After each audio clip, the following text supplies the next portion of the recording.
alleged corrupt activities in the fishing sector. And this one, we say, let the law take its course.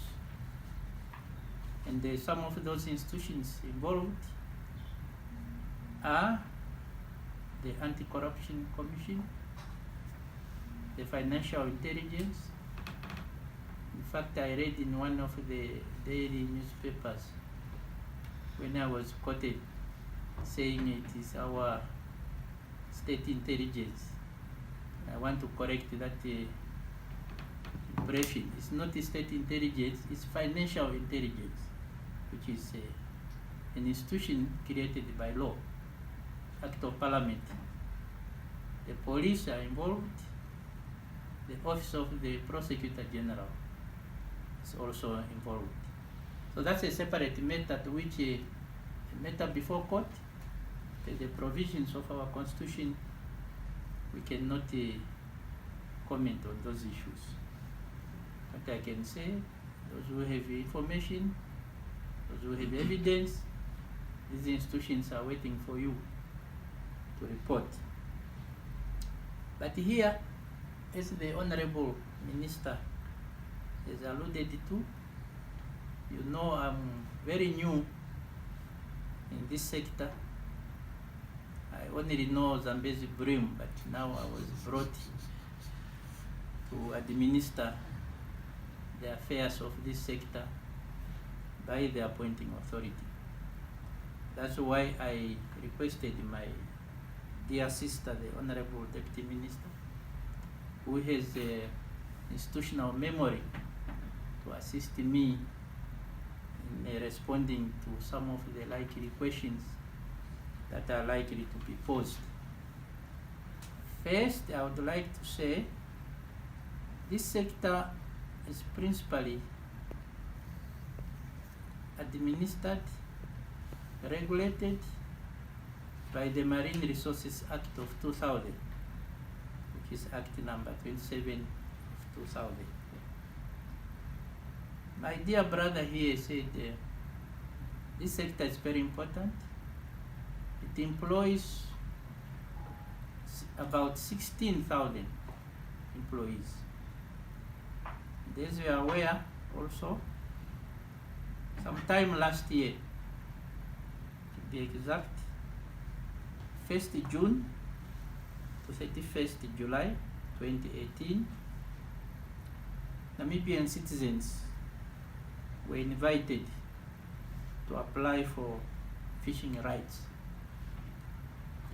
And these fishing rights consist of the following categories: 7 years, 10 years, 15 years, and 20 years. Currently now, 103 fishing rights have expired. These are companies which are employing a substantial number of our citizens. Now, when 1st July came, and there were those Namibians who were not ready, they requested an extension, if you can recall, last year. And that extension was granted for Namibians to apply for fishing rights to 30th November 2018 last year. Now, it was also decided that a new procedure should be applied in terms of considering those applications. The ministry wanted to engage some audit firms to scrutinize those applications. Unfortunately, that exercise was not possible because of financial implications. Some of those audit firms, I was informed, requested as much as 39 million, 39 million Namibia dollars to process the applications. And by the way, the applications that were received were 5,183. Now, that was really a very high figure with serious financial implications.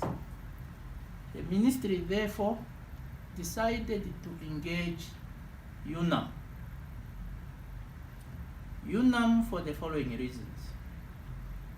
In terms of reputation, UNAM issues certificates, diplomas, degrees to both local, regional, and international students.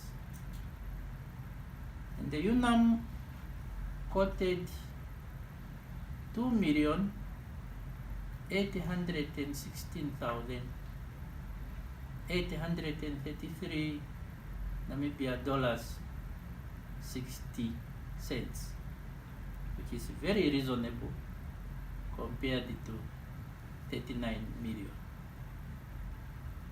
Now, UNAM was given strict measures to ensure, first and foremost, to consider the fishing rights of those companies which have since expired, who have factories, who have acquired vessels, who are employing a number of Namibian citizens.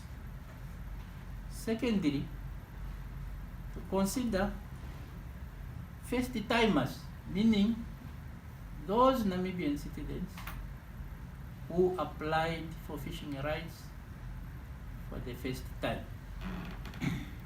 Now, honorable members of the press, I can here inform you that those fishing rights which expired now total 103. Now, in terms of the Marine Resources Act, there are three categories which you have to take into account for a person or an entity to qualify to be allocated a fishing quota. First, the entity or the individual person must apply for fishing rights. Secondly, after applying for fishing rights, there is what we term total allowable catch, TAC, total allowable catch, in all the sectors of our industry, such as seals, rock lobster, such as crab, monk, horse mackerel, pelagic, as well as hake, among others. So now what happens here is this. There are scientists in the ministry who evaluate the availability of the what we call biomass in each of these sectors, and to determine how sustainable they can be utilized, as per the remark of my dear brother here, and they says he's not a lawyer by tribe, per Article 95 of the Namibian Constitution, that these resources must be utilized sustainably. So they will come with a figure of TAC, total allowable catch. Then that figure is submitted to the ministry. The ministry engages again another institution which is first and foremost entrusted with economic viability of the sector, which is representative of many interest groups. And on that basis, that entity will provide or make a recommendation regarding the total allowable catch that is to be endorsed by Cabinet.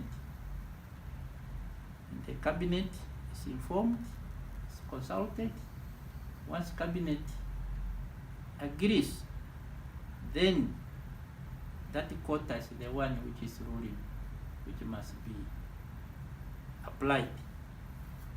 And then the ministry will now, within that total allowable catch, allocate individual fish quota to individual fish rights holders. That's how the industry works. So, as I said now, and as my colleague said, those fishing rights which have expired, total about 103. Then even those companies which have fishing rights, every year they have to be allocated a fish quota, which means now Cabinet in its wisdom, when they considered the employees of the industry, 16,000 were employed in that industry. This process of UNAM has not yet been completed, and we are informed that possibly it will only be completed January next year. And after we receive as a ministry their recommendation in terms of transparency, accountability, the ministry will receive that report, go through also, analyze what they are proposing, and eventually that report will have to be submitted to Cabinet. And the Cabinet will go through to satisfy itself that the transparency, fairness was applied before the ministry is allowed to inform successful applicants. That's number one. Number two, then, the next step will now be to allocate now fish quotas. That aspect also, we have taken a different approach this time around because of obviously what happened.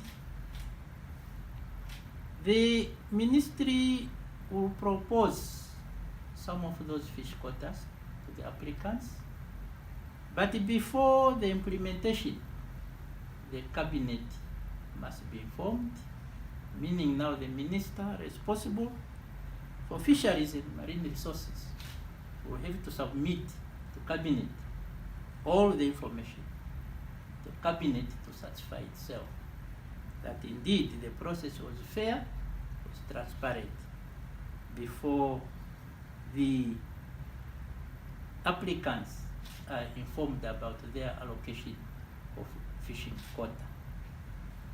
Now, in fact, the procedure that has been proposed and endorsed by Cabinet is this. When the report is received by the ministry, that report is referred to a Cabinet Committee on Economics to scrutinize, also in the interest of transparency. And together with the ministry, that Cabinet Committee will scrutinize, as I said. After that, then the full Cabinet will be involved.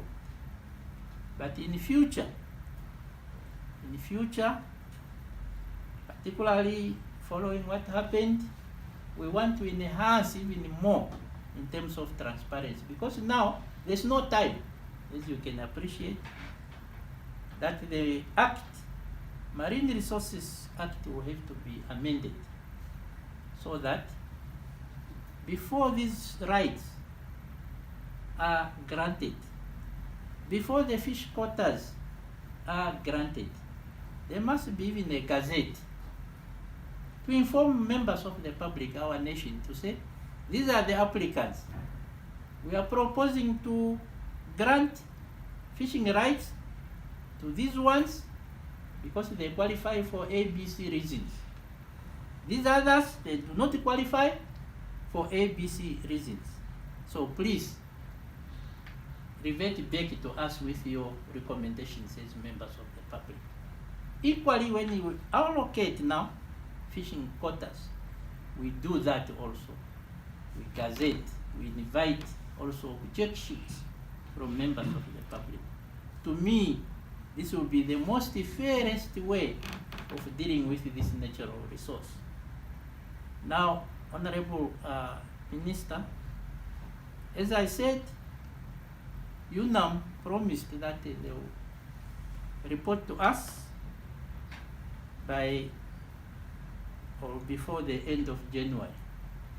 Then we gave ourselves 2 months to involve the Cabinet Committee on Economics and the full Cabinet before finally allocating these quotas. And we thought that that will give us another 2 months up to the end of March. That's why Cabinet said, in the meantime, in order to avoid closure of the industry, closure of factories, because without the fish, the factories will not operate. If they don't operate, the jobs will be lost. So 1/3 must be allocated now. But there's a criteria, set criteria already, which I feel myself will be fair.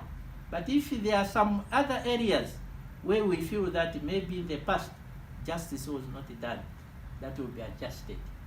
So that this will be from now up to end of March. For your information, with regard to hake, the season is normally from 1st November, it already started last month. Horse mackerel, the season will start 1st January. So again, this is another what we call challenge that we face. So these are just maybe fire brigade measures, if I may put it that way, in order to sustain the industry, in order to assure the industry that the government is there to cooperate with them as major stakeholders. We don't want the employment to be affected. We don't want our economy also to be adversely affected, because this is one of the most important sectors of our economy. Now, the Honorable Minister, Line Minister, also alluded to the plight of our workers who were retrenched for this or that